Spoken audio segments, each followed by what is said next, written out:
And now, it's time for the Cannabis Reporter Radio Show with Snowden Bishop.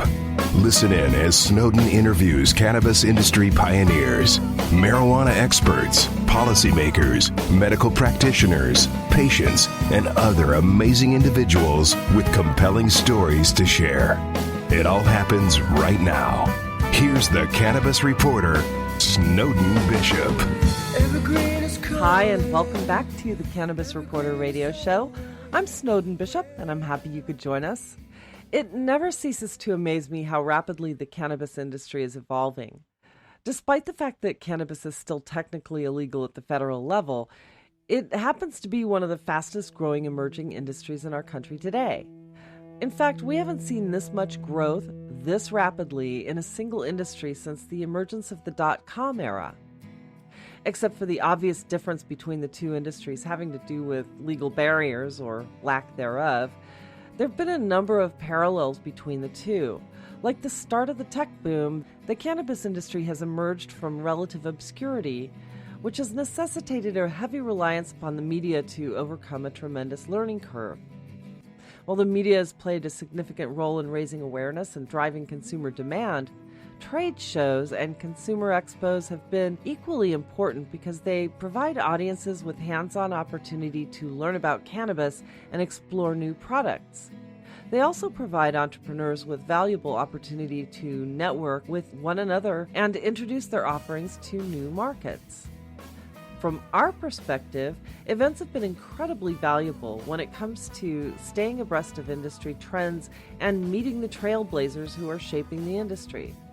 For that reason, we not only relish the opportunity to partner with event producers as a media sponsor, we're eager to spread the word and encourage people to attend these events to learn why the cannabis industry is creating a healthier and more sustainable future. One such event is MJBizCon, which is produced by Marijuana Business Daily, one of the oldest and most respected industry trade publications. For 4 consecutive years, MJBizCon was named as one of the fastest 50 growing trade shows in North America by Trade Show Executive magazine. This year, the event will feature thousands of exhibitors, and attendance is expected to reach more than 35,000. That's the topic of today's show, and I'm excited to introduce our guest, Jess Tyler, who's the Vice President of Events for Marijuana Business Daily. Before we get started, though, I have a couple of announcements. First, full disclosure, we're very proud to be a media partner of MJBizCon, and we'll be broadcasting on site from Radio Row at the event in Las Vegas in December, so you'll have to be sure to check us out. Also, I'm thrilled to announce that Blue Mountain Energy has become our newest sponsor, and I hope you'll join me in welcoming them to the Cannabis Reporter family. We're really grateful for their support of our educational platform. And what I appreciate most about Blue Mountain Energy is that they're committed to helping cannabis growers drastically reduce their energy consumption and can actually save growers up to 80% on energy costs. By the way, they'll be featured as an exhibitor at MJBizCon, showcasing their line of indoor climate control systems that are powered by natural gas and propane. So, if you'll be at the event, be sure to check out their booth in the exhibition hall. So let's get started. I'm here with Jess Tyler, Vice President of Events for Marijuana Business Daily, as I mentioned.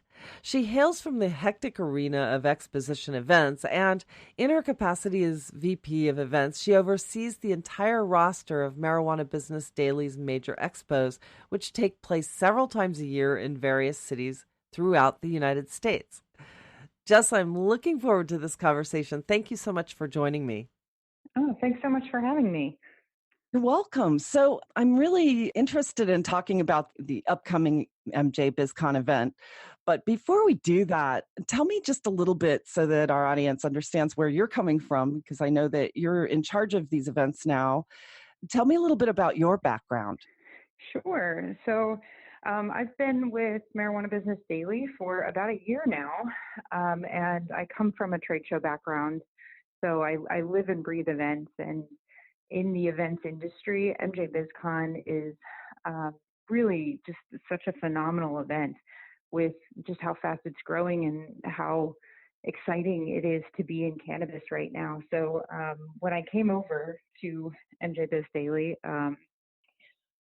it was, it's been a wild ride. It's been a lot of fun. And we've had already this year 4 or 5 events, and then we've got our big MJBizCon Las Vegas coming up in December.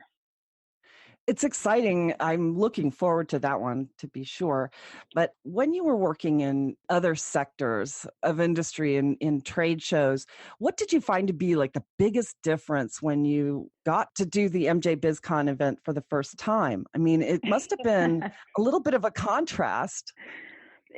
Honestly, it really is. So I've come from a lot of other industries. I worked in aerospace, energy, healthcare, advertising.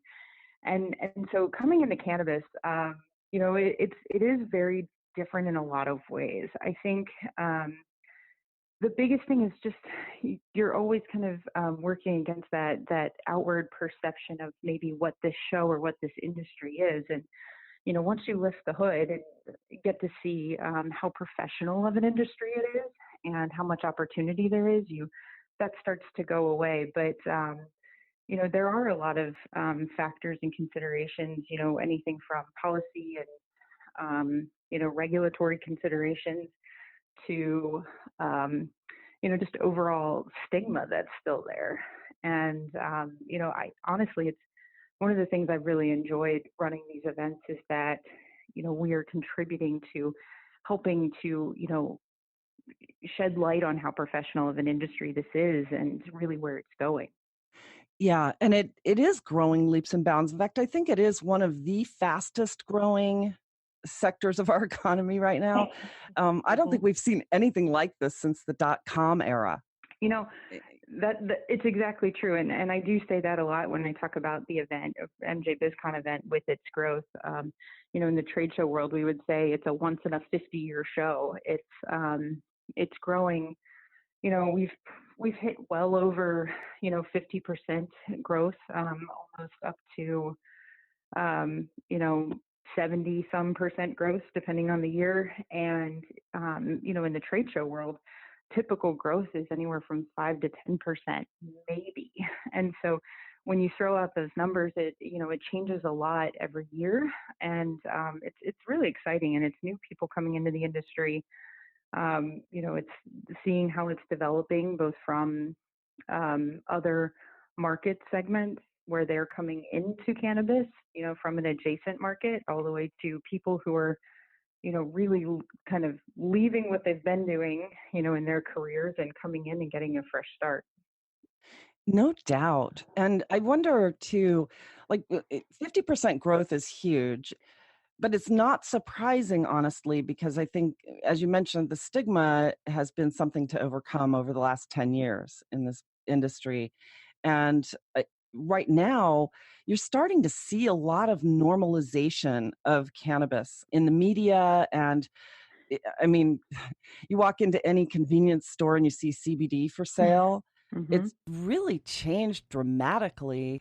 And I mean, in terms of the attendance, have you seen an evolution in the people that actually attend? Is it becoming more mainstream rather than just cannabis enthusiasts, in your opinion?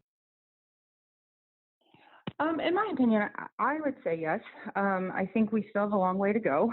And I think that legalization, is going to be something that is really going to drive that. There are still companies that should be in this space that aren't quite yet, and they're kind of saying, wait a minute, I think I'm going to wait a little bit more, see how the legalization side plays out. But you are starting to see it become, as you said, just more normalized. It's becoming part of our everyday lives now. You see it in the grocery stores, with CBD, and all of a sudden you hear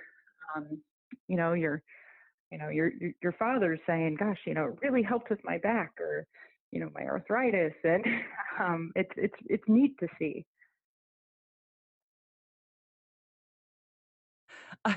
I agree about that. The family members. I mean, I started writing about this 10 years ago almost. And it was sort of interesting to explain to my family what I was doing and, leaving a very sort of respectable field of journalism to go into cannabis was You get sort of, the family reactions, huh? well, yeah, I mean, they were supportive, but I couldn't help but Mhm. feeling like people were looking at me sideways, and it took me a while to actually launch our site because of that. We had other media outlets and then also we had clients to consider, who were staunchly opposed to any kind of cannabis reform. And so it took us a while to take that sort of courageous step Mhm. to actually get into Yeah, it. and well, and 10 years But ago, it was a much different environment than people who are getting into it now. oh, much different. I mean, attitudes across the board were different, and now it's like, people will actually search for it online, whereas before it was only the people who were very familiar with cannabis and Mhm. probably have been operating for years in the dark during the black market cannabis Mhm. days, who really expressed the interest in it. And so, and I don't know that really helped the stigma coming out of it, but I think now you go to these events and people are dressed in suits and ties as opposed to tie-dyed shirts. Absolutely. So, And when the first MJBizCon was in 2012, and at that point, there weren't many venues that would actually take us, and we ended up in like a lodge in Denver. We had about 400 attendees there, and those were, and a lot of them actually still come to MJBizCon, and which is such a great thing to see how it's evolved. But because of where the industry was, 10 years ago, it was a while before we could evolve into the show that it is now. Even making the move to Las Vegas, we were at the Rio for a couple of years until we were bursting at the seams there, and we went through a vetting process with the Las Vegas Convention Center at the time because they hadn't had a cannabis related event before. And so, but obviously when they came and they saw how professional it was, and hey, um, this is a reputable show. It's, for me, I can say, having seen other industries, it's one of the, um, you know, more professional, well put together shows that I've seen in general. And our goal is always to have it be something where, that show floor, you can walk an investor on the floor and ask them for money and be taken seriously and really make progress. And so we try to set that environment up for the industry. that's an interesting point. And I mean, after all, it is the business side of the industry. So, Mm-hmm. tell me about some of the exhibitors.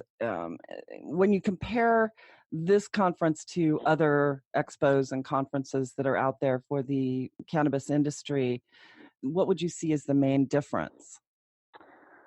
Um, that's a great question. I think, I always think of MJBizCon as, the place where people are really doing deals. They're pushing their businesses forward. It's very large on networking and also getting to see what the latest products are that are out there. I know a lot of our exhibitors, they do their product releases at our event in December for the whole year. And that's because that is the central, we like to think of it as the central, gathering place for the industry. With, this year we'll have over 30,000 people in attendance. And but I think there's a lot of really good content out there at other events. We have great content as well, and um, it's nice to have that central networking and meeting place. At the end of the year.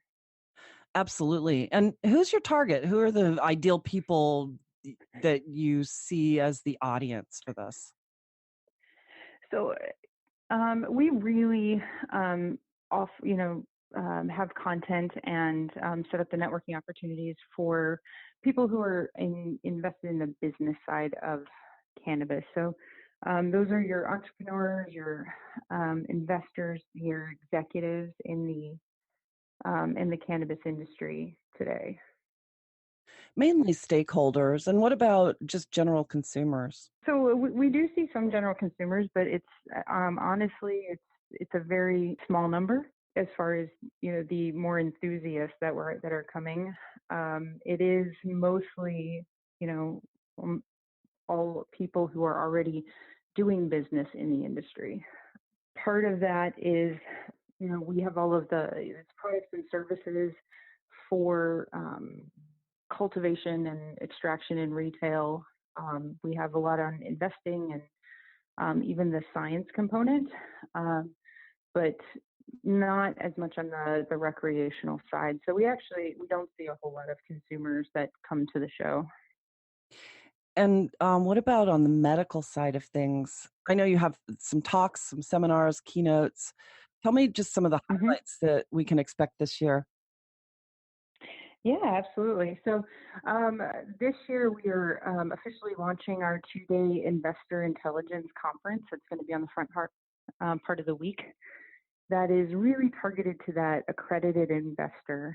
And then we roll into the conference where we're doing a dedicated hemp forum. We have a science symposium that we do in partnership with Emerald Scientific. We are continuing with our signature crash course. That's for anyone getting into the industry. It's a full day deep dive program of everything you need to know. And we're also really excited to have our keynote this year that was recently announced. Opening keynote is Mark Randolph, who is the founding CEO of Netflix. And why that's really important is that he's going to be, talking about, the point where he was launching Netflix and people were saying this model, it couldn't be done. And how many times have we heard that in cannabis? Going against, adversity, you're trying to innovate, to really push the envelope, for what is really going to be the norm around here. And, we do believe that the cannabis is going to, eventually become that norm that we see like with Netflix. So it's going to be a really interesting talk that he's going to do to open up the show this year. That's fascinating. And you know what? He did have to push against regular networks and get himself out of that space of just being an online blockbuster. So that must have been an interesting evolution for him. But you're right. The parallels are pretty uncanny when you look at the cannabis industry. The only difference really is that in our industry, we were pushing against federal prohibition. Yep, it's a little bit different, but I think there are a lot of really good lessons there that the cannabis industry, that we can take from, the evolution that, he's seen and the success that he had. Absolutely. Well, that's fantastic. Kudos to you for getting him to speak. I look forward to hearing that. And what are some of the seminars? I know you said you have the crash course, which is basically for people wanting to enter the industry. And the hemp forum is something that I think people would be really interested in. And I'd love to hear you talk about that because I have this deep belief that hemp is one of those things that can save us on so many levels. From climate change to, revitalizing marginalized farming communities and building out infrastructure that can defend against fires and climate events, floods and all of that, using hemp as a building material. So tell me about the forum.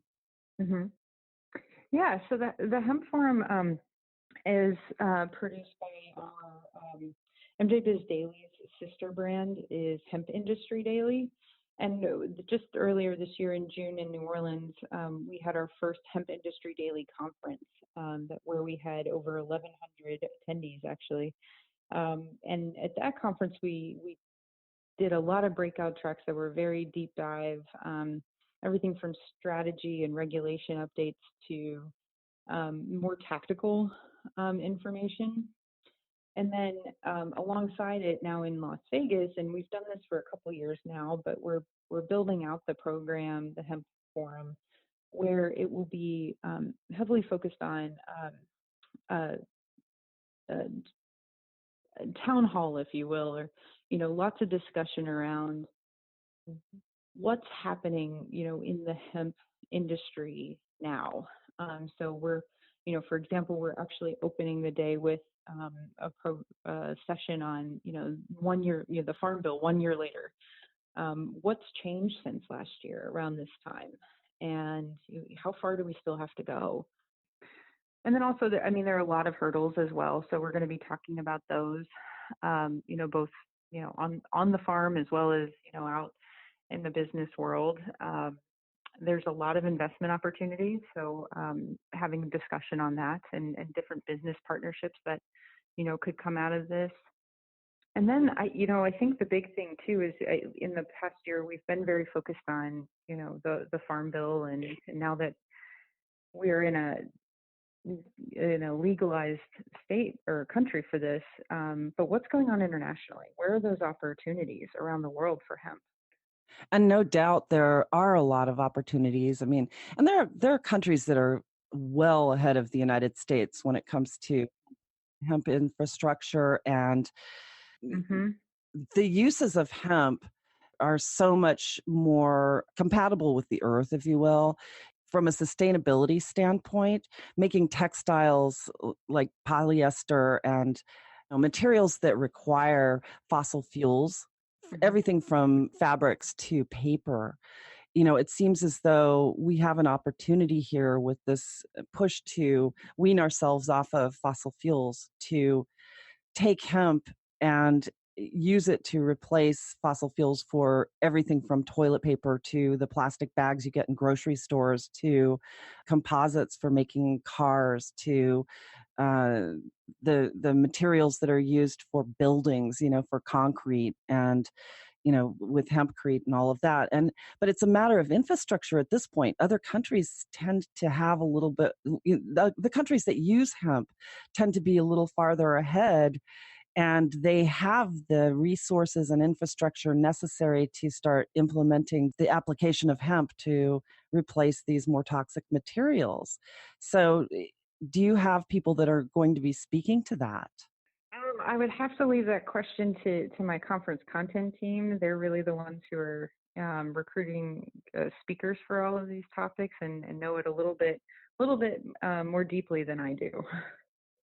Understood. Yeah. You know what? I will follow up with them about that because Mm-hmm. I'm interested in knowing about it, and maybe I can get some information online. Mm-hmm. But also the Emerald Scientific, what is that?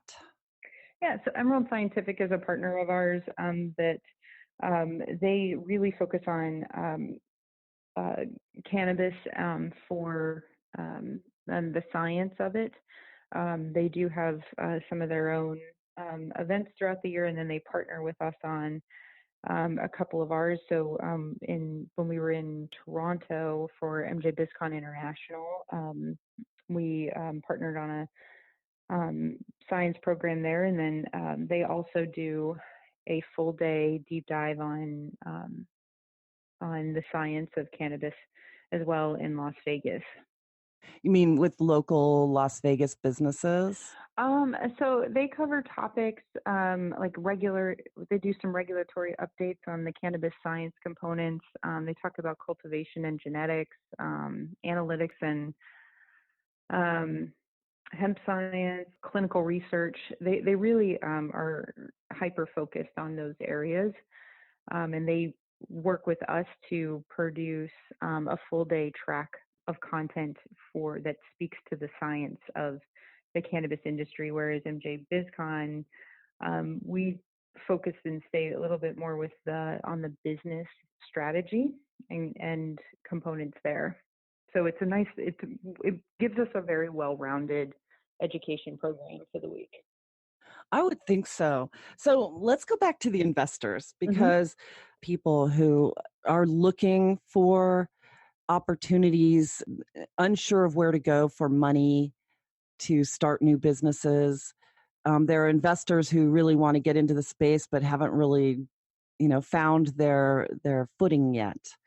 I also know that, with the SEC and the trading and all of that, there have been some issues bringing, like, for instance, Canadian companies over to the US stock exchange. And now it seems to be a lot more commonplace that that's happening. What are some of the things in the investor segment of the conference that you'll be able to address? So, so that full program has not been released yet. So I can't give away too much on that, but we do talk a lot about the state of cannabis investing, institutional investing, valuations in the market, and how to evaluate companies and evaluate the pitches that you're hearing. And then, a lot of these investors who are, they're investors first, and they're interested in getting into cannabis. They need to know about, like, the impact of legalization and regulation, for investors, and what space is safe for them to play in. So, but both of those, or the full day program is a lot on, has a lot of Q&A with actual investors that we're going to be bringing in. We are also partnering with ArcView and Cowan to host programs on the second day of the conference that will just, really round out the full investment program for the week. That'll be great, actually. And what about banking? People in the banking industry. I had an interview recently with a dispensary owner who has had issues with banking to the point where his LLC doesn't have the word cannabis in it, but eventually banks realize, after they look a little more closely, they'll shut him down. And he's been through, a number of banks. And, one had a good run for like 3 years, but others, they realize that it's cannabis industry and they say, oh, well, we can't service this, even though it's legal to. And now he's finding that banks are charging ungodly amounts of money to hold these accounts for the cannabis industry, which just seems so incredibly unfair.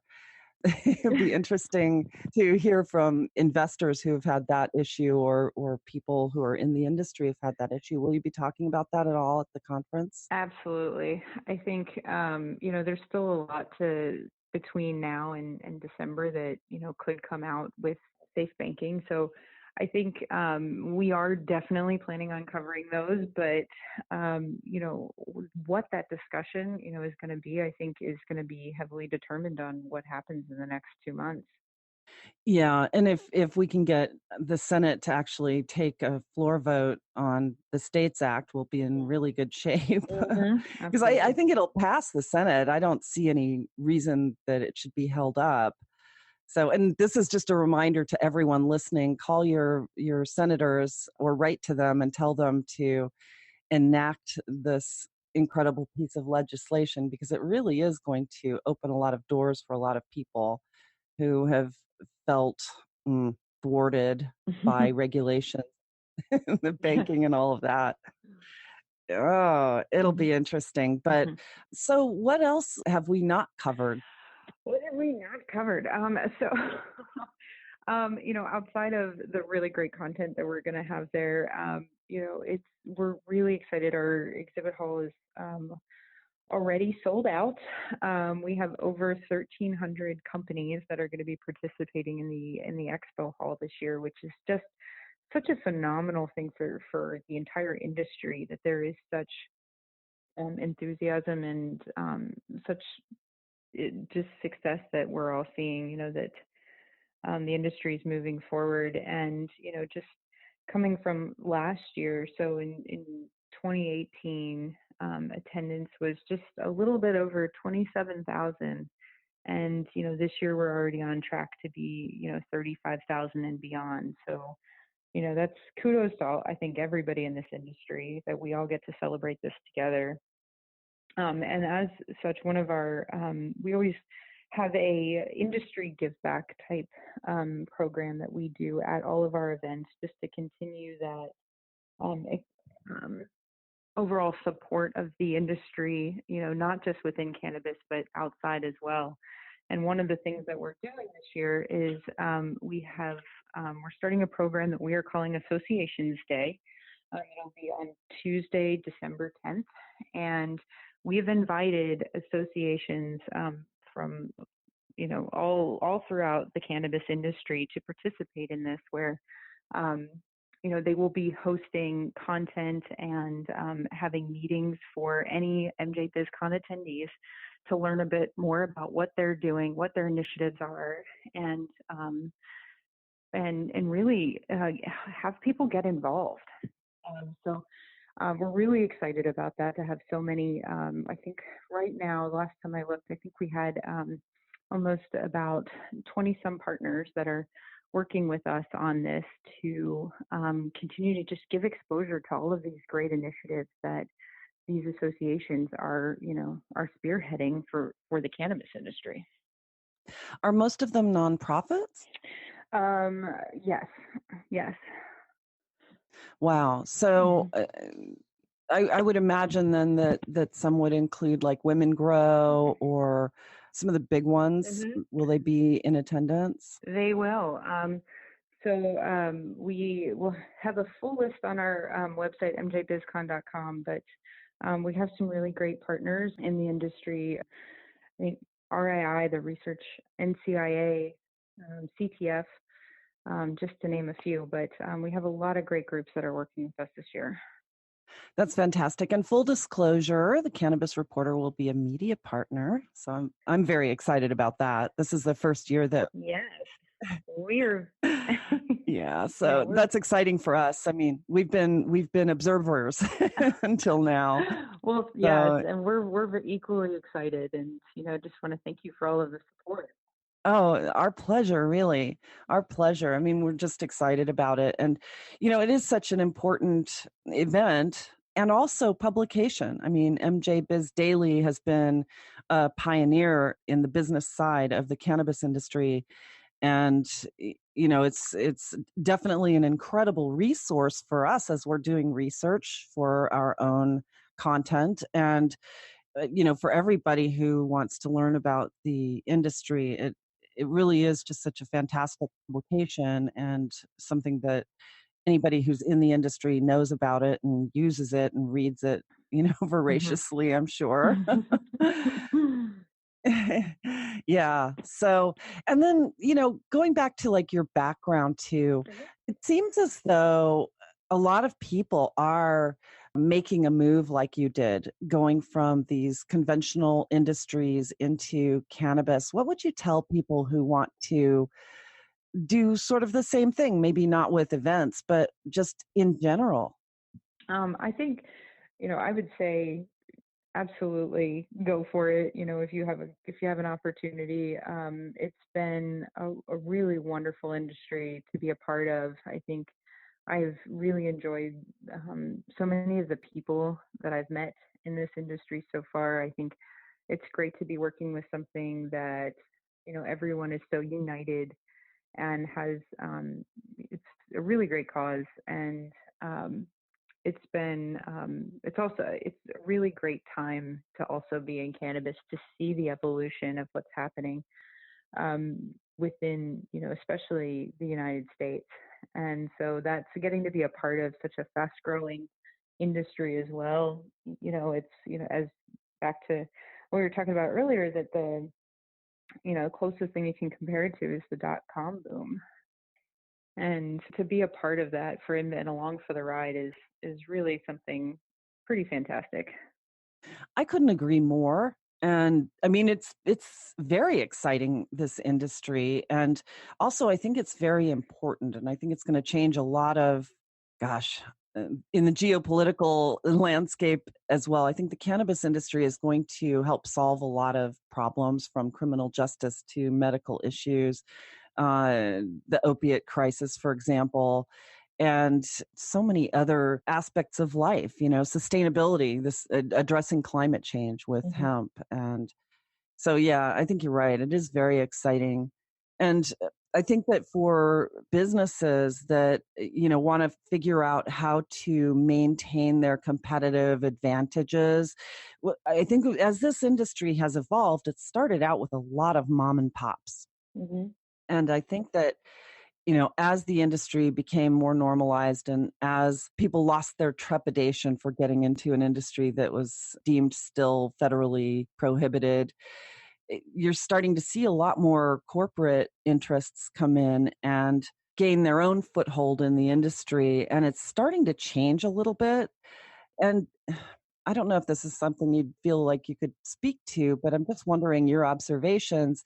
Have you seen with, how do I want to position this? And let me mark my recording because I'm stumbling on this question. But I guess what I'm getting at is that, there's this risk that we face with this industry becoming too corporatized, if that makes sense, Mm-hmm. or institutionalized. And, will it lose its, not the grassroots feel that it's had, but that very personal, passionate, compassionate edge that this industry has had up until now, until, it did become a lot more commercialized. Mm-hmm. Do you have any observations about that? So I'll say, speaking just from the event side, I think, I hope it doesn't lose that special feel that the industry does have.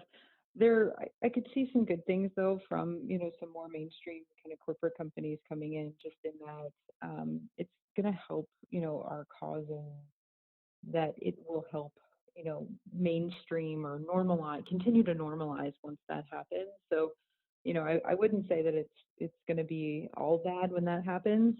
But at the same time, you're right. It's very, it has such that passionate and compassionate feel. And, so I hope for our sakes, working in this industry, I hope that we don't do that.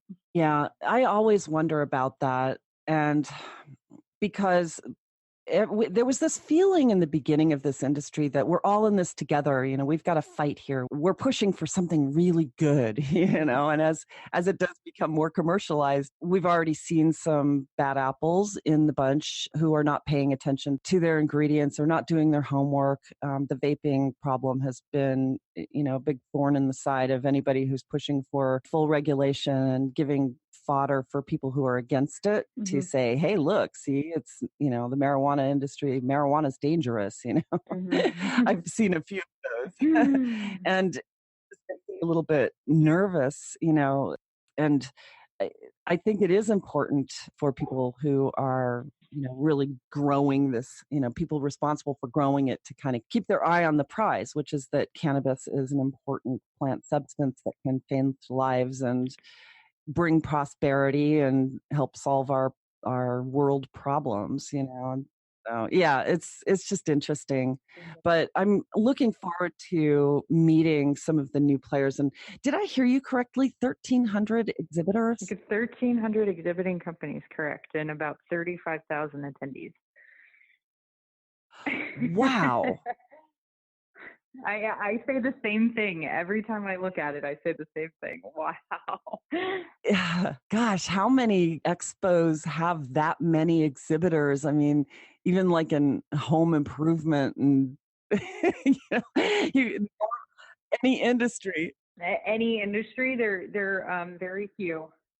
Very few, for sure. There are rankings in the trade show industry, and we've been very fortunate to be among. There's the fastest 50 growing shows that they do by net square footage of exhibit space, number of exhibiting companies, and number of attendees.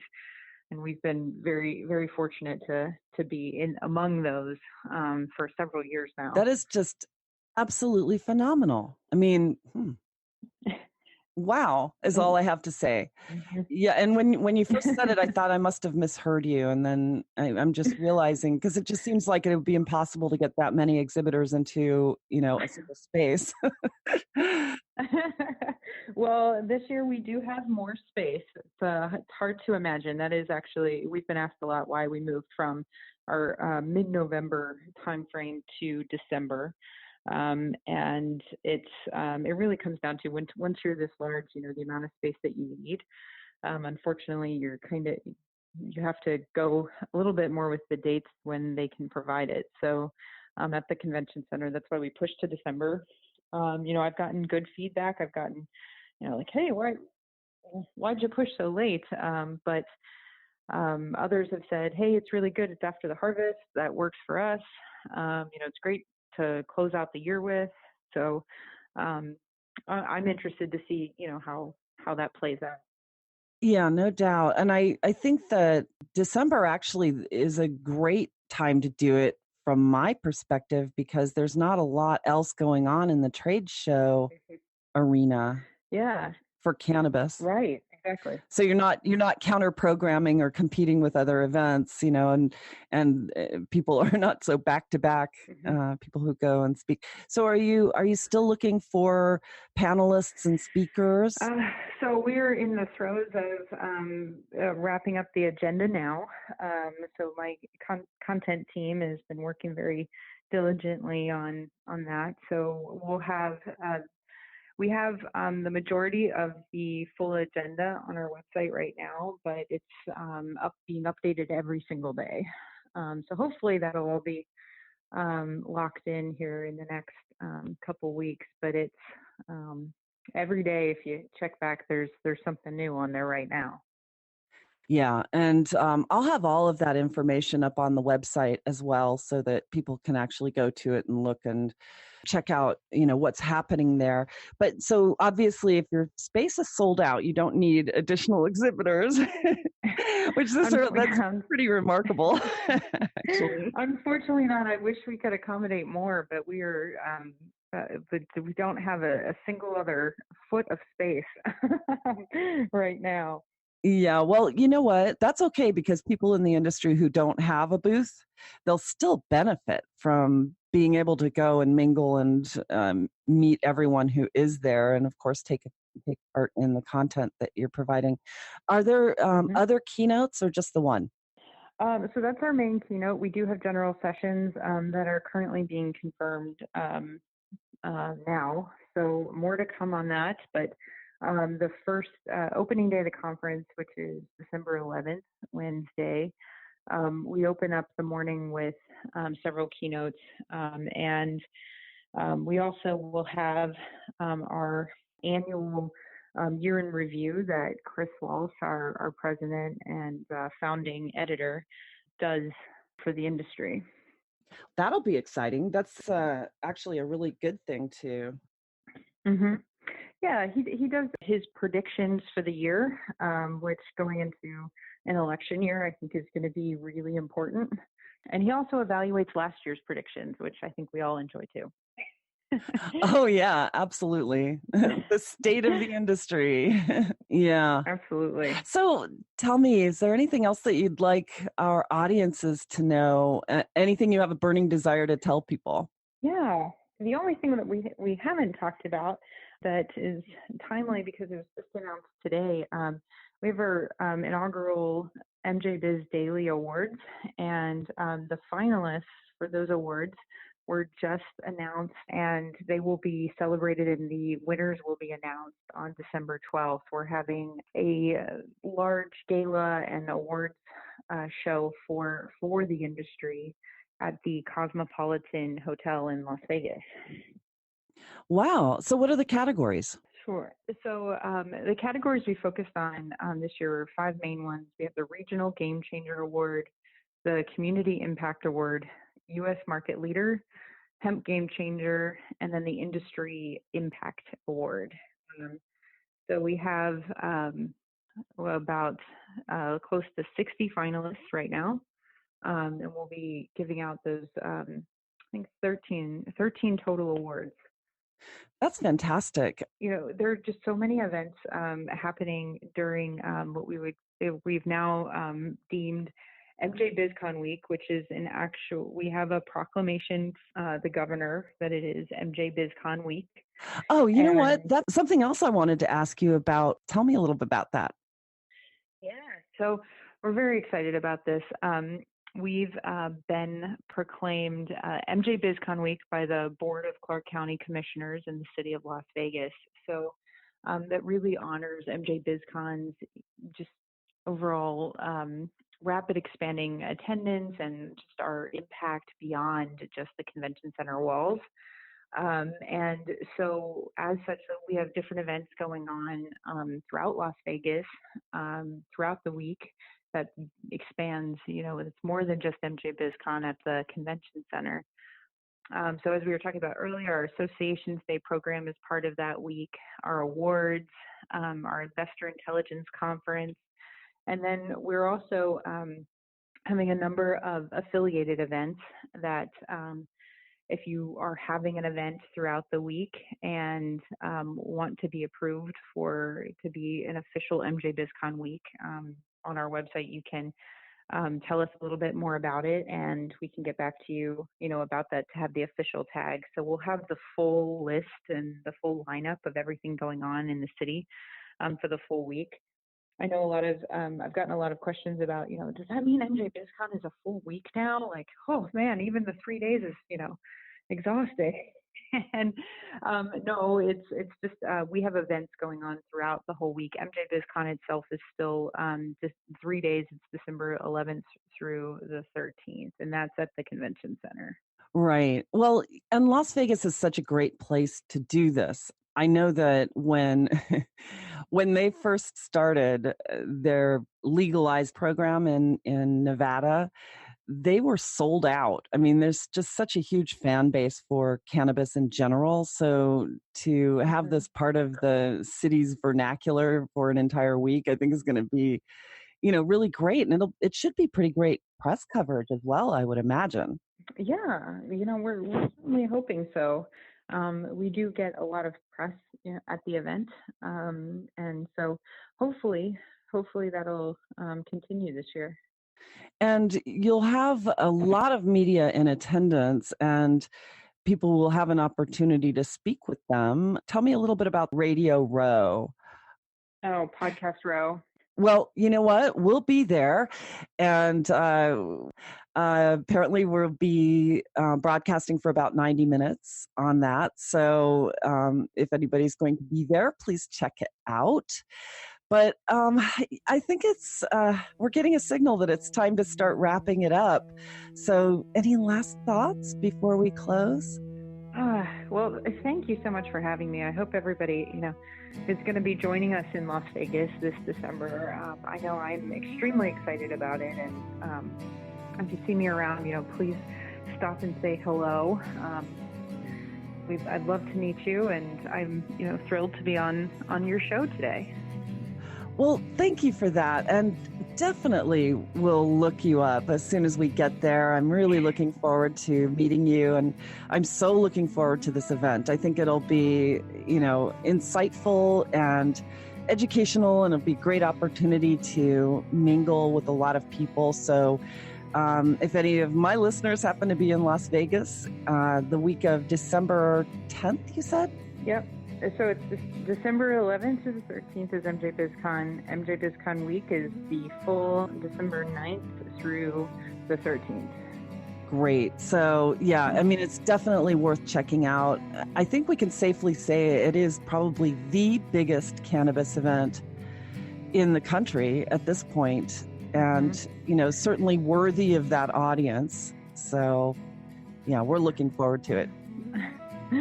Yes. Thank you so much. We are really as well. Great. And we're excited to be a part of it too.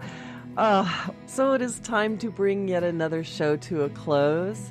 Once again, I'd like to personally thank my guest, Jess Tyler, for sharing her insights and knowledge with us today. If you'd like to learn more about MJBizCon or the work that she's doing at Marijuana Business Daily, please visit us online at CannabisRadio.com. Click podcast to find today's episode, and that's where you'll find her bio along with a link to the event website. We have so many people to thank. First, I'd like to express our gratitude for our radio partners, Canosphere Biotech and Blue Mountain Energy. We certainly couldn't be doing this without you. I'd also like to thank my production team here at the Cannabis Reporter Radio Show for always making us shine, and our programming directors at XRQK Radio Network and Society Bites Radio for broadcasting our show. And last but not least, thanks to all of you for listening. I'm Snowden Bishop, inviting you to join me again next week, same time, same place, for another episode of the Cannabis Reporter Radio Show. Until we meet again, be safe, stay informed, share what you've learned, and make it a great day. Evergreen is calling.